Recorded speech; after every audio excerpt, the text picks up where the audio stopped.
like to take you back to the life of a young couple just starting out in life, and the time that we're talking about. My mother and father, when they were young, they were married.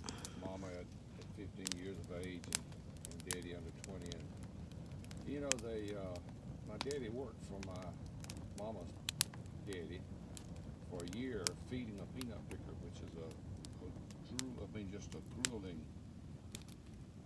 job. I mean, you stand there all day with a pitchfork in your hand and feeding peanuts into a peanut picker. Hard work.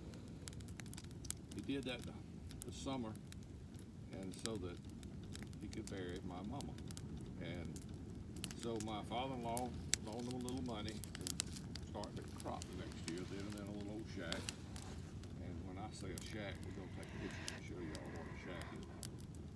So they got started, and Mama said they walked out one afternoon and they stuck sticks up beside their crops. And they were so proud of it because they had really just had a good season the first year, and it was growing so good, and it was, you know, and the 1st of May, and everything looked so promising. And that night a hailstorm came and literally wiped them out.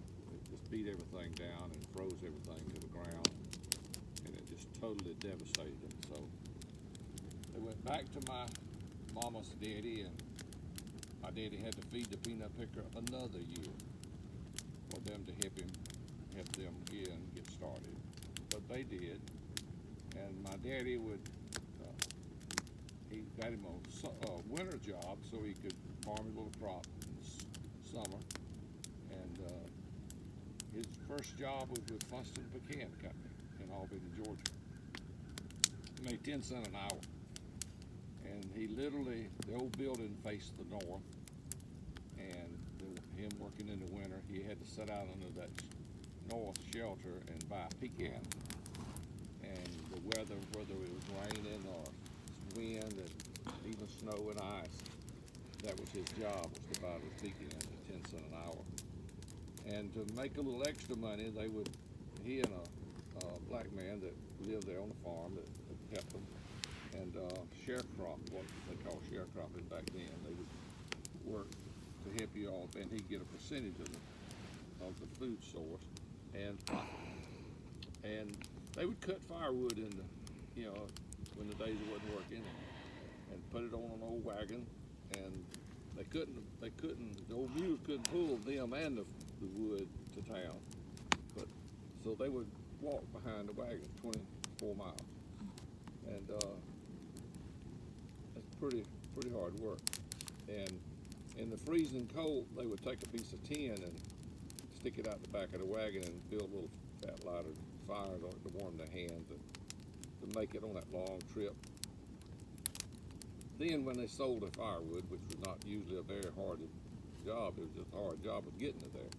But they were able to quickly sell the wood, and then they'd buy some groceries, and they'd ride the wagon back home.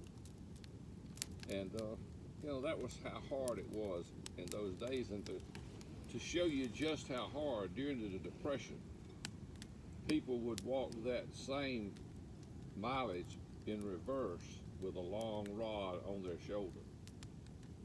Daddy and them lived on an old sand ridge, and gophers were plentiful back then. And people were so hungry, they would walk all day long to get to that old sand ridge and hopefully get a gopher or two.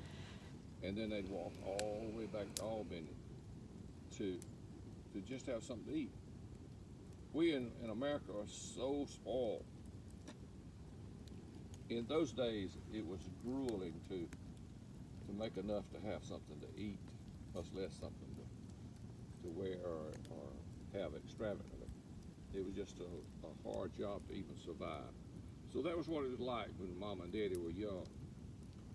My daddy would work sometimes 3 or 4 days without coming home, because it took money to come back home on.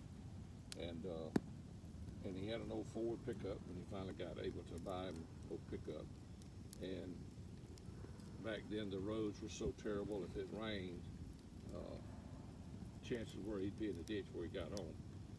And we have had to he'd walk home and we'd turn around and go help him and help push the old thing out of the ditch and get it out back out on the road and come home. We've literally, the roads were so bad then, we've literally stood on each side of the little pickup truck, which wasn't real light. And we'd literally stand on each side of it and kind of guide the pickup as he would drive it forward. Rough transportation, rough way to get home. It was a grueling survival of the fittest in those days.